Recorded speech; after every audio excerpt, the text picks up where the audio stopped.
I look to make trouble. I call myself a cultural provocateur.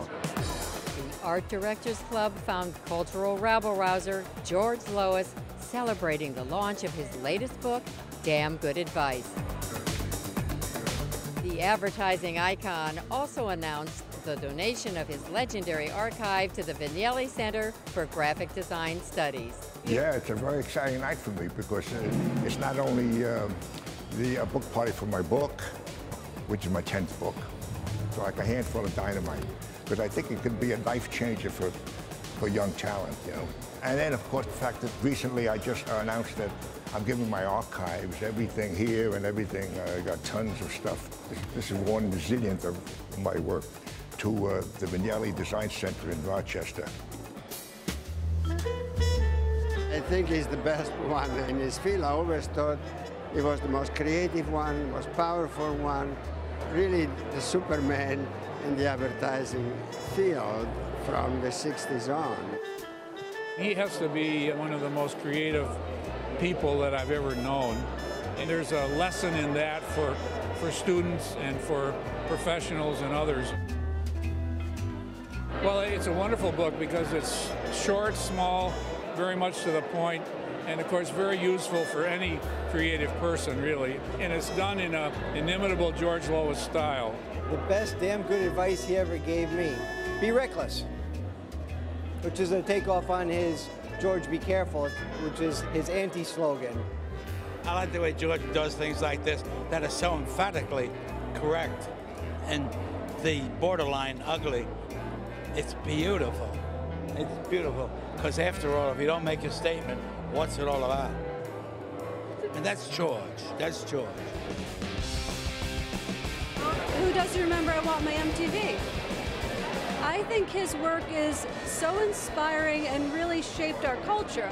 Well, it was always graphic images, always very simple, very to the point. There wasn't any jerking around with stuff.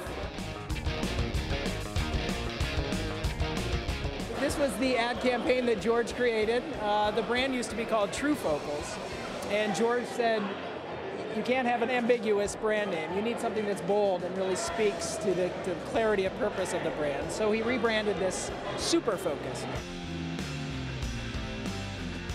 George never gave me advice. If there was an idea, it was be yourself. Do what you believe in, and just stay on that path. I tell people that you should be the happiest when you're creating. I mean, there's an edge to it because you're trying to come up with a big idea, so there's some anxiety, but it's thrilling. I did an ad that said we're pushing leotards. Called up for a photographer, told me to get a woman with a strong body, etc. We didn't have time to get a hand model, so I volunteered to be the hand model. I mean, what I do, I do my part. It was the most successful ad Amsterdam Nylon ever ran. If I can't go to Europe, just yell, go to hell. And you gotta understand, showing that to the Yale people, they looked at it and they said, that sounds like you're saying, I'll go to hell. I said, yeah. A creative person without a sense of humor has a serious problem. It's in my book. Comedy is the most delicious thing in the world, you know?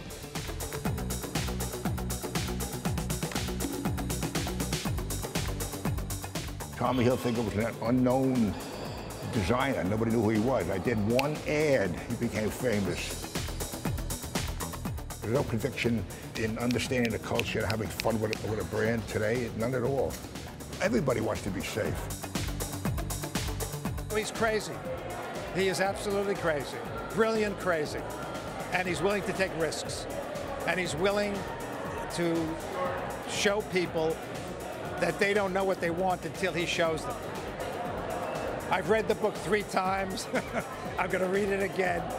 The people that read this book will appreciate the talent of George Lois even more. George is the greatest. He's the greatest friend. He's the greatest talent. Look at the work on the walls here over the years.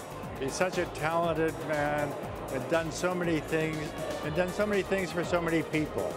And we all love it. I mean, my goal in life is to create iconic work, you know, and I do it much at a time.